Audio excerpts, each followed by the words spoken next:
Les transformateurs électriques font partie du paysage. Pourtant, nous ne réalisons pas le rôle crucial qu'ils jouent dans notre vie quotidienne. Sans eux, l'énergie électrique brute serait pratiquement inutilisable pour le commun des mortels. En effet, ces dispositifs convertissent la haute tension des lignes électriques en basse tension convenable pour un usage domestique.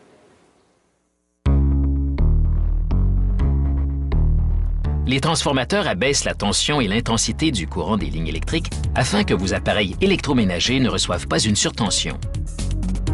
Pour fabriquer un transformateur, il faut d'abord deux matériaux, du papier enduit d'époxy que l'on colle à un bloc de bois et une bande d'aluminium de 3 mm d'épaisseur, un métal qui résiste à la chaleur produite par un courant à haute tension. Les deux matériaux sont fixés au bloc, puis on le fait tourner. Le papier isolant et l'aluminium s'enroulent ainsi ensemble. Les ouvriers y soudent une barre omnibus en aluminium qui enverra le courant à basse tension hors du transformateur.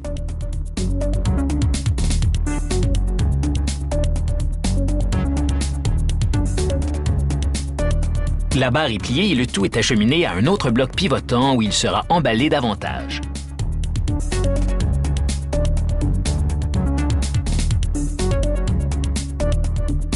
Le papier isolant est enduit d'époxy des deux côtés.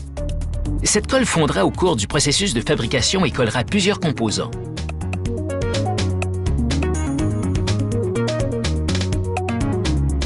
Sur le prochain bloc, un ouvrier colle d'autres papiers enduits d'époxy, puis un fil de cuivre également enduit d'époxy.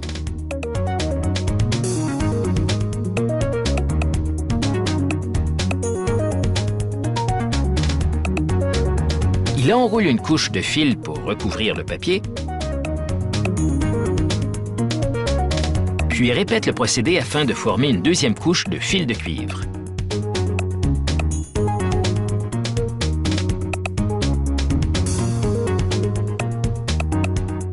Il soude maintenant un fil de sortie de haute tension au fil de cuivre, puis enroule encore une couche de fil de cuivre.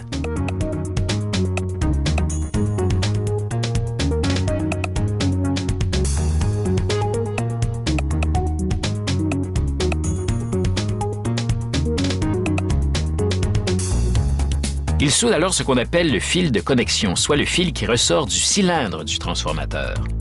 Puis attache des fils recouverts de vinyle qui seront reliés aux diverses tensions qui sortiront du transformateur.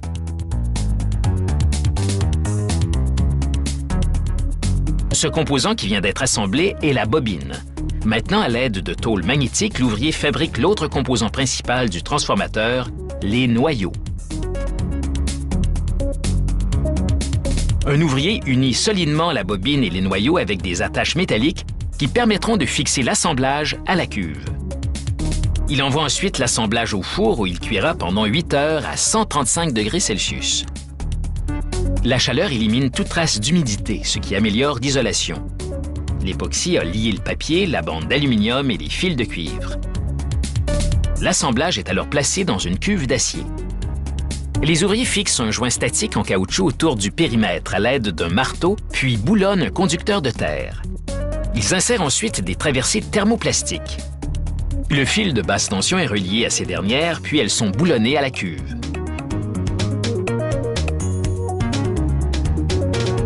Les ouvriers collent un guide de remplissage d'huile sur le côté de la cuve et mettent en place une machine de remplissage automatisée. Et cette machine remplit la cuve d'huile minérale en créant un vide pour que l'huile se disperse dans la bobine et les noyaux. L'huile est utilisée en raison de ses propriétés thermiques et isolantes. Un détecteur de défaut interne alertera les équipes d'entretien s'il y a un court-circuit. Un ouvrier passe le fil de sortie à travers la traversée thermoplastique et le fixe en place.